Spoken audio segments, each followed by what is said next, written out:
lounging, son. All right, welcome back to the Comic Lounge. My name's Ryan. And I'm Manny. And we are back with another episode of the Weekly Poll. We're going to talk about some of our favorite books of the week. This was another week that broke the wallet for me. Another pile of books coming home. But I can't complain. I guess there's worse things, worse problems to have. A lot of good stuff. Most of it's DC that we're talking about. I did that. That was by happenstance because I didn't. You know what I mean? Like I didn't. Some weeks like there are no DC books. You know, I know. I think it was a couple weeks ago where there wasn't any DC books that I got. So yeah, a lot of good stuff to talk about this week. Let's start off with. Why don't we start off with one of the returning ones? Let's start off with a TMNT Usagi Yojimbo, number 2. That was my favorite book, I think. Mine too, man. I mean, although I don't know, it was kind of hard. There was a couple other ones that were like neck and neck, dude. Another great issue, another great wraparound. Yeah, I gotta say, like, I mean, as long as this series is coming out, it probably will be, you know, at the top of my pile, you know, because it's a ton of fun, man. And this issue was even better than the first one, if you can imagine that, you know, like. I mean, dude, look at this. It's just amazing, dude. Stan Sakai is like a master, dude. Just a complete master of the craft. I usually really like Usagi in black and white. Yes. But I really like the coloring on this. I really do. I think it's really great. It doesn't feel like super like computer colored, you know what I mean? Like some like Marvel and DC tend to be. This story with them like opening up, and you have Jotaro and Yukichi, Usagi's cousin, and I feel like that might be Usagi's son that he had. Well, there's that one line, you know, where he's like, "You look just like Usagi." I know, like it's like awkward.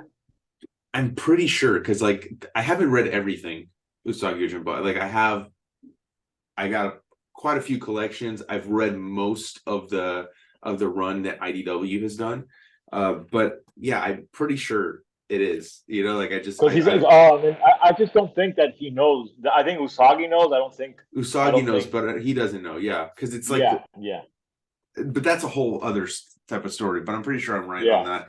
But you know, like they're fighting the turtles because they don't know.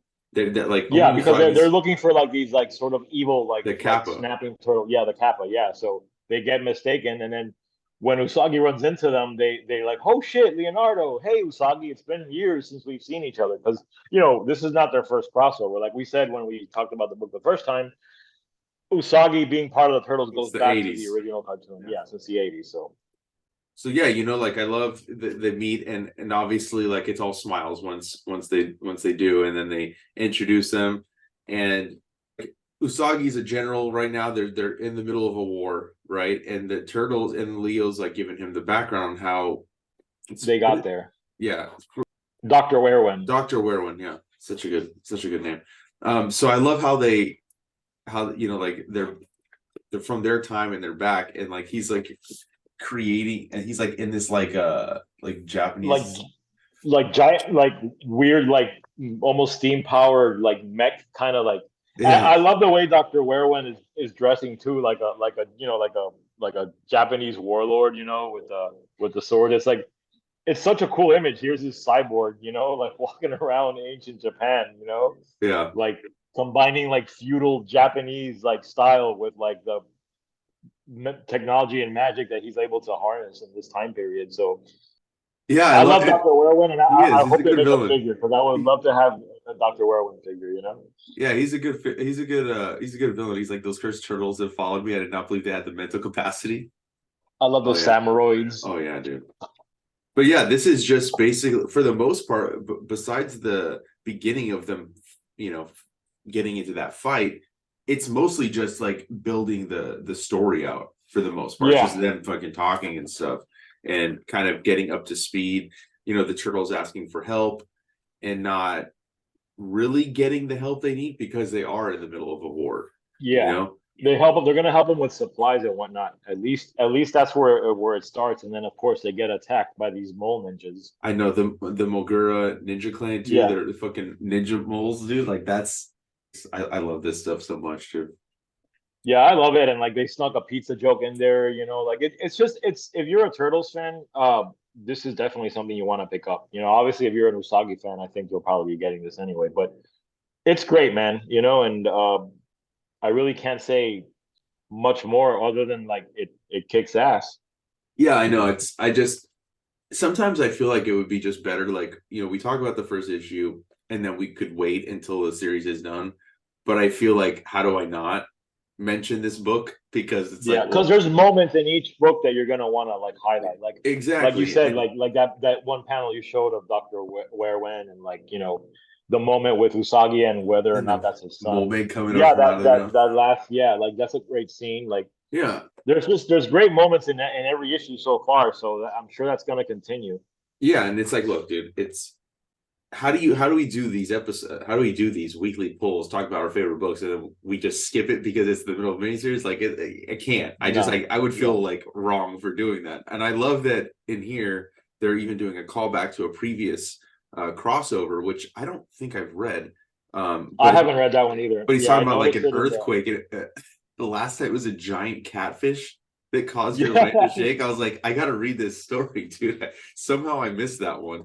So yeah, just the characters are all they're perfect together. I Yeah. think it's like I wouldn't even mind if they did like one of these a year. I think even if it was Yeah. just a one shot, because I think like Yes. I have one in my collection that I haven't read. I picked it up. I think it was like at least a 48-page book, if not more. It was a thick one, and I feel like this is something that should be done frequently. Obviously, Yes. like we said, the connections go back for years, but they're also really good friends. Eastman and San Sakai are really good friends. I would love to see more going forward. I'm glad that this was done as a 5-issue series as opposed to a Yes. one shot. That Or I like have to three say. issues or 2 issues, or Yeah. something like that. Yeah. Yes. So I'm loving it, dude. Go pick up this awesome book. All Yeah. right. So I had forgotten this was coming out. I didn't even have it on my pull list, so I just grabbed it off the shelf when I saw it. But it's Peacemaker tries hard with an exclamation mark at the end. Number one, written of course by Kyle Starks, like yeah, This yeah. cover, dude, is just holding a dog. I got the one by Bjorn Barons, who does like a lot of covers for Spawn, and I usually don't go for this type of art, but I do love what he does. I think it reminds me of like I grew up a metalhead, so it reminds me of like Iron Maiden covers and like Megadeth covers It and does like stuff like look like that. You're right. I yeah, never so connected like that when I've looked at those covers, because I was always like, this isn't really yeah, for so me. I imagine that's got to be an influence. So that's really why I'm attracted to the art. But the interiors are by Steve Pugh, which we've been doing the Preacher series read throughs, and he drew most of the Saint of Killers miniseries. So it was like a nice synchronicity to see that he was the one drawing this. I thought so too. I think it's funny though that we're talking about recording Preacher and we haven't even dropped the first part yet. But whatever. Yeah, yeah. But So whatever. Yeah. guys, so you're gonna see a bunch of Preacher stuff Uh, coming from us. But I loved it, man. It's obviously trying to fit in tone with the HBO Max Peacemaker series that stars John Cena, which was great too. So if you really love that, you're gonna love this. But like, dude, right from the beginning, the jokes are on every dude, page. Kyle Like Starks the first is he's the first so line of the book good, is dude. like, "You see this? They're making a movie of Tales of the Black Freighter," which is a Watchmen reference, obviously. Like so right off the bat, like you can tell the love for comics is there and the humor is there, and it goes from there, man. Like there's some jokes in here that are like so funny, I love, but like in the the bottom corner, what do you mean? Who the fuck am I? yeah, yeah. I'm Peacemaker. And she's like, I never heard of you. It's just like, just not even phased, dude. And he's like in costume. That's what I love. Like they Kyle Starks is really capturing like what made John Cena's version of Peacemaker so lovable is that like on the surface he seems like a grotesque human, but he's almost like a child. He's almost like a child like that didn't really fully grow up and is living in an adult world and doesn't understand the world around him. One of the reasons I was not going to pick this book up originally when I saw it, because I didn't even look at who the creative team was. I am not a huge John Cena fan. I'll just say that I off mean, I'm top. a wrestling fan, but he was, yeah, I Yeah, wasn't a fan of I'm him. just not a huge fan of his. I have, and I didn't watch all of the Peacemaker's show. I did watch a couple episodes, which is funny. It is Yeah. funny. The minute I found out Kyle Starks was writing it, I'm like, okay, I'll pick it up. Like, even just the description, like every part of this book will have you dying of laughter. Peacemaker, Christopher Smith, trained from birth to be an expert in hand-to-hand combat and weaponry by his shitty, no good dad. Loves peace so much. It's so stupid. It's so dumb, but it's I so love like funny. the caller ID he has for Amanda Waller. It says, "Old work, answer, or they'll blow up bomb in your head." You know, it's like Yeah. he's like eating beef jerky, driving the freaking Peacemaker mobile. I love when he's trying to So have a party or get together, and like Amanda Waller calls him for a job, and he's like, "Oh, yo, tell a squad like that I'm having a get together," and then like that scene of they're in the background of the call, like, "No, we're not here." they're like this. Yeah, yeah. Like King Shark is like playing like a Nintendo Switch in the background, like. Dude, they're like last time one of his get-togethers is him showing off his collection of VHS porn, and Amanda Waller's like, VHS porn. He's like, yeah, he said he found it in the woods, and it's Harley. It was disgusting even for me. So stupid. And then she covers to them. Oh, they're on another mission. And I love like the fight scene, like when he gets sent after these terrorists, and like when he punches one, it's like ceiling fucked, like Oh it's just yeah, yeah. it's a lot of fun, man. Or And like, the flawless victory. dude, that had me rolling, dude. Like that had me rolling. I wanted to mention that. Good thing you did. You know what's crazy is like you did talk about Steve Pugh, and like it is weird that like we just happened to talk Yeah, about that preacher, right? And then to see his art from there to now, like that's almost 20 years, right? Like that's got to yeah. be close to 20 years, at least maybe like 18 years difference. So to see the difference in his how his art has grown from then to now is pretty He's crazy. really good, man. He's so good. I think I hope I'm not saying this. I'm pretty sure he did some of that animal run with Jeff Lemire too. Travel Foreman did some art, but I feel like Steve Pugh also did some art in there as well. And that like the body horror in that book was just next level, dude. Like what they were doing. Like it was the New 52 stuff with Animal Man. I don't know Yeah, if you've read it. I haven't. I need to get that because I'm a Dude, big Jeff Lemire fan. dude. I need to get the omnibus. It went out of print, but I think they put it back in print. But that's something that like I know you'll love it. It's phenomenal, dude. But yeah, he's fighting these terrorists, and then the fucking dog just like out of nowhere comes into play and calls him Bruce Wayne. Such a fancy Yeah, little gentleman. Like, yeah. I so, mean, the dog's like the fur pattern on his chest looks like he's got like a little bow tie.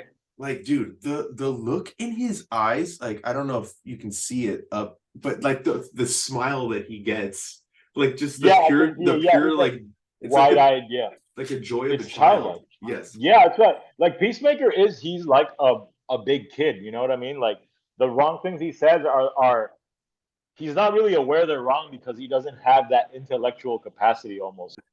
You know, It's not an easy character to write to make likable like this, but Kyle Starks is doing it. dude, Which and look, you're right. He's kind of douchey, right? yeah, But like you said, he is childlike, and then like getting that one page of backstory, like you start to feel bad. Like his dad, like I won't read all of it, but just like the last of the 4 panels, he says, "Damn it, boy, you're so stupid. No one's ever gonna love you."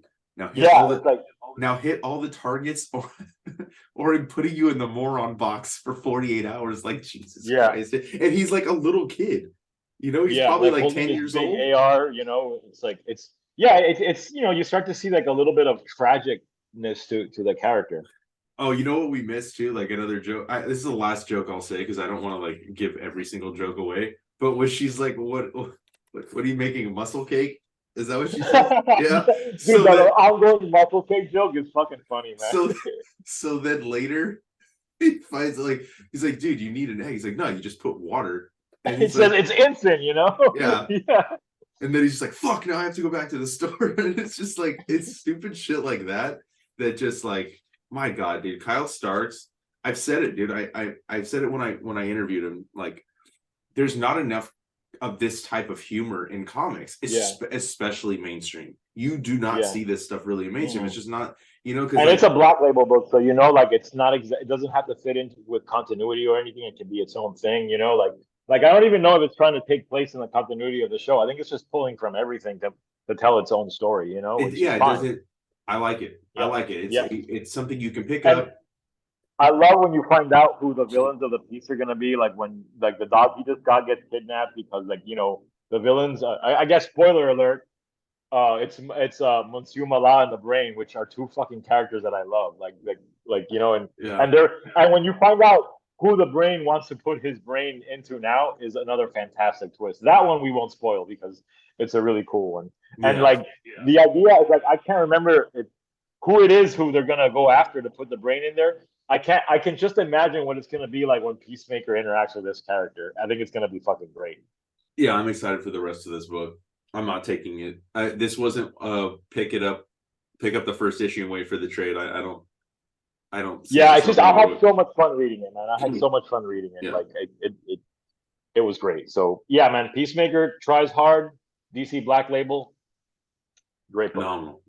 All right, next up, let's talk Shazam #1. Yeah, Mark Waid, I picked it Dan up Mora. per your recommendation because, like, it's not a book I probably would have picked up because I'm a Mark Waid fan, not as big as you are, and I'm not necessarily a Shazam fan, but I did grab it and I did really like it. So So obviously, like, well, you just said it. I'm a huge Mark Waid fan. I love Mark Waid. I usually I will pick up every single #1 he does, whether I continue on or not. That's like because like I'm not always gonna like every single character, right? Like I don't always have that yeah, connection. Shazam is a character that I wouldn't say is one of my favorite characters, but I do like the character enough to like, okay, yeah, I'm gonna pick this book up. I already knew that I wasn't gonna just pick up the first issue and be done with it. I love Dan Mora. What Mark Waid and Dan Mora together have been doing at World's Finest has been like some of the most fun I've had with like superhero comics. I think DC right now is killing it. I think it's evident by how much DC we're talking about on our weekly episodes. So yeah, this is just like a fun book. It's getting back to what makes, in my opinion, I hate calling him Shazam. Captain Marvel. I'm calling him Captain Marvel because I yeah, fucking hate calling him Shazam. or the No, captain as they kept calling him in this. and I like that. So yeah, they kind Yeah, of because he can't even say his own name without changing his yeah, powers, right? So then they have a way of making it so like where he talks about Freddie and Mary nicknamed him the Captain because of an adventure that they had, right? So that's kind of a nickname. It's not his superhero name, but it's his nickname. And I love that they added that little bit into it because obviously they can't it's use clever, man, and like that's Mark Waid being a good writer. Like yeah. he's great at that kind of stuff. And you obviously can't call him Captain Marvel because of Marvel Comics, right? Even though this character existed before Marvel Comics even existed, because I mean he was created in the 40s, you know what I mean, by Yeah, Fawcett Comics, and yeah, CC back then. this is such a great first issue and such a great It entry is, point man. into like the Shazam lore. And like he's having like you see him riding a fucking dinosaur in the I was beginning. gonna say I love the opening with That's him and like the family of like alien dinosaurs, and like it yeah. was so much fun, and like fun in a different way in the book we just talked about, because like Peacemaker was this profane, like almost like like vulgar sort of comedy, and this is more like almost like all ages, like fun, embracing the silliness that the Captain Marvel character has had throughout its history, but it's not like overtly like that either. It's like it's Mark Waid is so good at that fine line, man. He's the best at it, in my opinion. I don't think Yeah, I'm not saying that the other writers don't do maybe something that's somewhat similar. I always mention these names, Jeff Johns and Joshua Williamson. And that to yeah. me is like the generational thing. It's like for But I me, think Wade is the perfect person to write this book, man. Like, yes. But he also loves the character. yeah, Like I had an interview with him and you can just see that he loves the character and he wants to fucking bring it back to what made the character special. And he did it yeah. great. I think Dan Mora is the perfect artist to pair with him Done on well, he this. can be one of DC's biggest characters. So I think it's great. Obviously, some shit happened with Lazarus Planet, so we see that he can't share his powers now with his foster family, which is the family besides Freddie and Mary. It's the family that Jeff Johns introduced during New 52, the ones that are in the movie, right? Like where there's like Yeah, 7 people that all have yeah, the power. I didn't really care for that idea. yeah. But whatever, that's it's neither here nor there. But I love that, so we're getting it back down to the core. It's just Billy that has the powers. And one of the things I found really interesting is that, the question of, well, if you're a kid and you can have superpowers, why would you ever change back? And Mark Waid answers that in here. You don't. because he has the wisdom of Solomon, but that doesn't mean like he has knowledge and like learning. He's still got to learn Yeah. like any other human and go through the trials and tribulation of growing up to be an adult. And like you won't be a fully formed person if he doesn't do that. So like it's very clever. Another thing I loved is the fact that that Billy has a podcast, you know, like as podcasters, like I thought that was cute and clever and makes sense, you know. Yeah, talking And like about so Captain Marvel yeah, he's or got it. And Shazam. I love all of some of the names you see here, like you know, like Man Child 95, you know, like Rowdy Sparkle. yeah. I love, you know, Taki Tawny. I love that he's in the book because like it's such a like funny thing from the golden age that you feel it could be very campy, but like he's just sitting there and he's like making them dinner. I don't know, for some reason that just like really made me laugh when I was reading. Yeah. But again, Dan Mora and Mark Waid. Dan Mora's art kills it in this too, man. Like he's got the right balance of like good superhero art with like a slightly more cartoony look to give it like that kind of fun vibe. You know, there's a little bit of manga influence too, in some of the way he draws the faces and the Yeah, eyes. I gotta say, it's. I know you're not reading World's Finest, but just seeing, and I don't know if it has to do with the colorist, because I feel like Alejandro Sanchez is the colorist on this book. I don't think I he's need to colored get on World's World's Finest, Finest, by the way. You're right. but even this art looks just a touch different. Like it's just a little bit different than World's Finest in a good way, and it makes it stand out. And yeah, you should get on World's Finest. We'll you know, I'd love to talk like the first volume or something with you. That would be that would be cool. Yeah. But yeah, a great book. If you haven't been reading Shazam comics for a long time, you didn't like what they were doing or whatever for whatever reason, this is such a great. No, man, I'm on board for the I'm on board for the rest of it. And is this going to be a mini or it's a an ongoing? All right, so I'm definitely adding it to my pull list, and I'm going to stick with it for as long as if it stays this good, I'm going to stick with it. Wade said as long as you know they'll let him, he'll keep writing it. So I'm excited. So yeah, man, this Dawn of DC stuff has been going really well. And there's only more getting better. There's stuff we haven't even talked about on the channel that's been good, like the new Harley Quinn run with Teenie Howard and Sweeney Boo on art has been really fun. Catwoman. Yeah, it's making me want to check out more stuff from it. You know, like I keep eyeing it, so I think I might pick once the stuff that I haven't been reading. Once some of those trades start dropping, I might pick up a couple, so I can check out what they're like. You know. Yeah, just you know, obviously, I'll always steer you towards the stuff that's worth picking up because I mean I know what you would like and what you probably like. I don't really care. Yeah. So I know you wanted to talk about Adventures of Superman John Kent next. I did, man. I've been loving this book. Every issue just is ramping up like the tension more and more, and like in this issue, like it's almost reaching a boiling point. You know, I love John as a character and watching him interact like with these like alternate characters on another Earth, like highlights him in a way that I don't think would work in the regular like DC like main like timeline. And you know, I just love it, you know, and like I love the slow burn approach they're taking to revealing like what's happened in the Injustice like universe, because this is obviously like sometime after the original game and series, because it seems like the Superman of this world has sort of tried to go back a little bit to what he was like before that tragic event that caused him to go like nuclear and like break bad essentially. And but you start to realize it here, and John starts to realize that there's something wrong. And the moment he realizes, I thought was really well done and very emotional.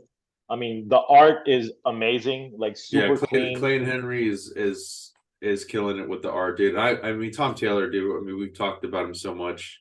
Yeah, one of my favorite mainstream superhero writers right now is Tom Taylor. Yeah. The guy writes pure gold. I'm excited about the Titan series. I love his work on Nightwing. I'm very excited about the Titans book.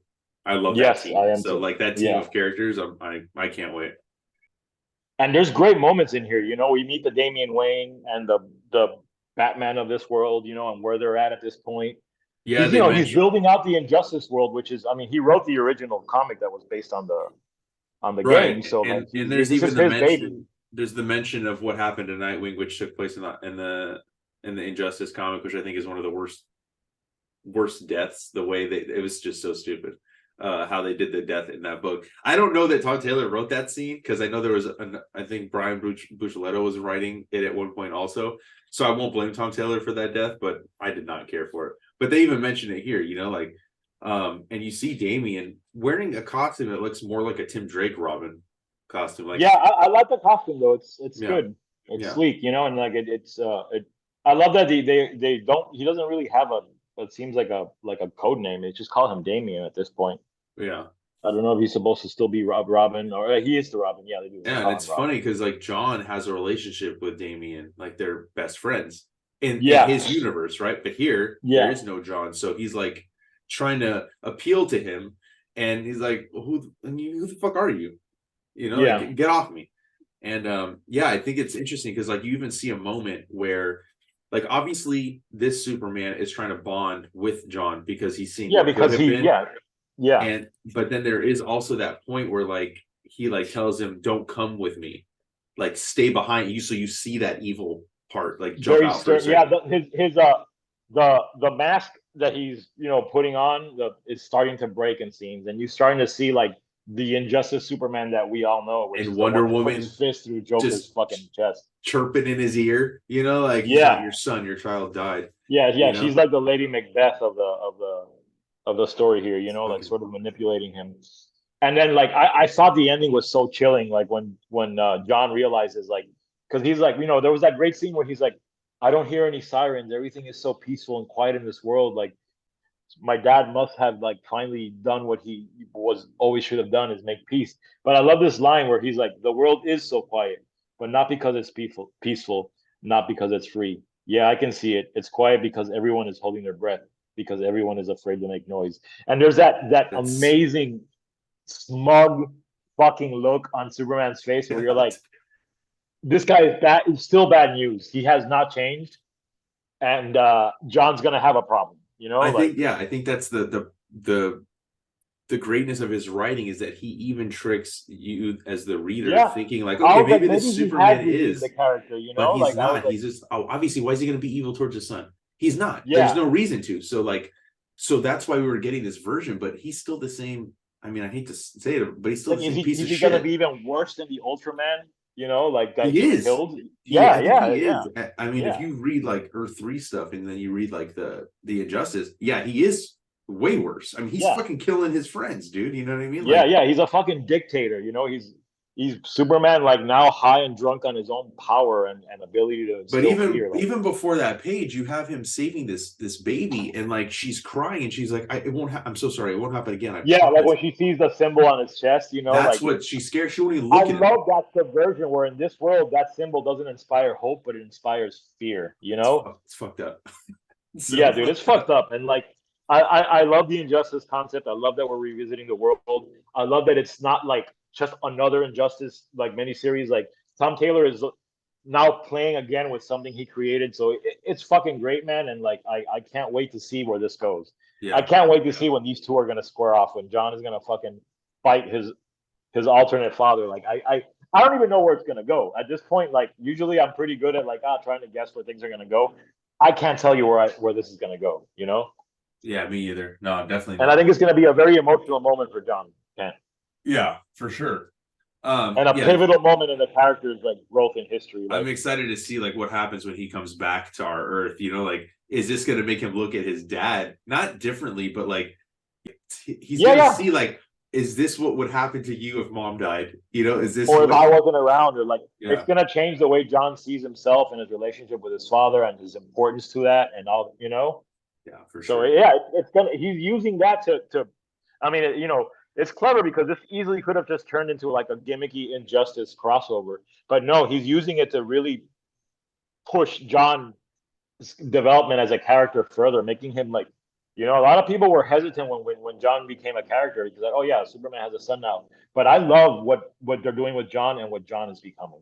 Yeah, for sure, dude. It's been great. I mean, I like the series that the ongoing that was prior to this, but this is like is way better. I like Yeah, this, so I'm excited too.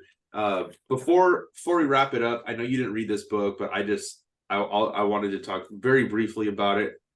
Spider-Man 2099 Dark Genesis.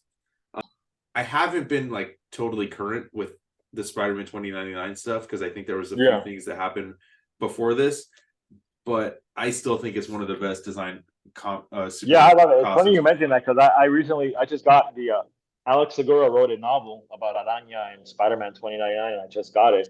Oh, nice. So yeah, I'm gonna be reading this because he's gonna be on New Comic Book Day Night Live this month, I think, Alex. So I Oh, wanted very to cool. talk to him about it. Yeah, and he's Alex has had a big history throughout comics as a writer and editor, all He's done these a things. lot, dude. So Yeah. yeah, he's done a lot. So synchronicity that you mentioned it because I too, I mean, I have the figure right over here. It's one of my favorite designs. Like Yeah, it's it's so good. Spider-Man 29. So Yeah, like that, look, I mean, even though I haven't been reading it, I'm not up to date. I'm like, you know what? Let me I just might throw go this by in and my pick lap. it up today before I run my errands because And I there's a do lot of miss stuff I reading. don't Yeah, know about what's and he's going gonna be a on. big part of Spider-Verse. Enter the Spider Verse. So like he's obviously a character that is. I always thought the character was not mishandled in the '90s, but like there was so much oversaturation with new characters and this 2099 stuff that he got lost in the fold. But I think that like if there had been less of that and if they had put focus on him, he could be a classic character. Yeah, I mean, I think that I don't see why I mean, they've had ongoings, Yeah, since the original one in the 90s. They've done it. and he's the And best of those 2099 but there creations. may Like, not be a lot of sales for it, and that might be why it doesn't last yeah, very long. But I'll this is a weekly book too, so I don't know if I want to like just wait for the right, trade at that point because like that's a lot of one book to get. But yeah, it was a good issue. It was fun. You have these like people robbing this rich person's house, and then we get obviously like as the cover showed, you get Carnage, right? But this version of Carnage looks fucking that's badass, man. Yeah, and like so obviously it's going to be a little bit different, and then the violence ensues, and like we see Spider-Man obviously. I mean, I just love the he's such a entire cool. It's such a awesome design. Miguel O'Hara is such a good character, like it's a different type of Spider-Man than Peter, but in this future setting it's pretty cool. It's funny too because like we're getting closer and closer to 2099 and we're nowhere near what this would look like as opposed to when the original Yeah, design was. But we even have like this version of Spider-Woman who I'm not familiar with. It's kind of hard to see. I'll when I get to a better look at her I'll show you. But yeah, Carnage is just loose in the fucking city. He's attacking people. There's this like, what are they called? The black cards. So I think that's like, from what I gathered, it's like the way the elite are rated. And we got Spider-Man facing off against Carnage. Some good stuff. We got a Ghost Rider appearance, which again, I love the Ghost Rider 2099 yeah, that's design another too. cool design too, man. Yeah, the 2099 universe has some cool stuff in it, and Yeah. like I think they're finally starting to realize how they can handle it to make it appealing to more people than it was initially. Yeah, so Steve Orlando is the writer. I forgot to mention that too. Justin Mason is the artist. Jordan Boyd colorist, and it's a fun comic, dude. It's. I wish I would have known a little bit more of the stuff Uh-huh. going into it, but I feel like you can still like get a good comic out of this, whether you really know what's going on or not. It doesn't really give backstory on Miguel, so I feel like you might need to know a little bit in Yeah, order to read it. But yeah, like it's Carnage is just like going after everybody, but I think it was the end that I really started to like, which is Miguel. He's talking to Spider Woman, and he's like trying to get back to the streets, and like you see all the security guards blocking the hospital from the people trying to get in that just got injured. Oh, this and is like to the back services for platinum cards only, and Miguel comes up. He's like, "Are you joking? The hospital's aluminum grade. You should be taking all comers." And the cop's like, "Not tonight." So and then he like passes out, just like passes out in the middle because he's uh-huh. also injured. He got stabbed, and then we jump. I'm going to spoil this because this is really what the hook was for me. And one of the cops that was in the scene, he calls his daughter. Right? He's like, I'm gonna be home late. I know I'm supposed to make dinner. And after he does that, after he makes a call, Carnage stabs him in the like right in the gut. Right? So like the daughter's worried. She doesn't know what's happening. He comes in and he's bleeding right in there, and she's like, it's gonna be okay. And then you see her talking. She's like, you close his wounds, stabilize him, then I'm yours.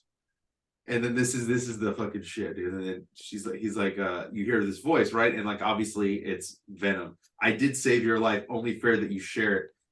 And then you see like this new Venom come out. Right? Oh, nice, dude. So that was kind of cool, like, because you're like, at first you're like, why is this random cop calling his daughter? Why do we need to know this information? And then like to have it tied in to where the daughter is Venom. I thought that was pretty fun. I don't. It's not maybe necessarily the best entry point into the 2099 universe, but it was a fun comic. I just wanted to give it a quick shout out because I thought, like, again, I love the design, I love the character itself, so that's why usually I'll always check it out. Sometimes, like, if it's a crossover with a bunch of different issues, like I won't pick that up. But this, I think it's 5 issues or so, 5 weekly issues, or maybe it's just this month. Maybe it's just the month of May that it's coming out. But definitely, if you like the character, definitely worth picking up. Cool, man. I'll probably check it out. I love Venom. I love Carnage. I love Spidey 2099. So I'm on board. But yeah, dude, another good week, dude. Next week is seemed kind of light. I kind of took a look at what's coming out, but we'll figure it out. As we always do. Yeah. But yeah, go pick up those books. A lot of good stuff coming up this month, the rest of this year. Free Comic Book Day is this Saturday. So 2 days from now. Yeah. As of the day you guys will be listening or watching this, if you're watching it the day we drop it, tomorrow will be Free Comic Book Day. So I know we're gonna have a video talking about some of our favorite stuff for Free Comic Book Day. So make sure you check that out as well. And make sure you follow Manny. All his links are down below. Comic Lounge links down below. Hit that subscribe button and the bell icon so you're notified every time a new vid goes up. And on that note, we're out. See you next week, guys.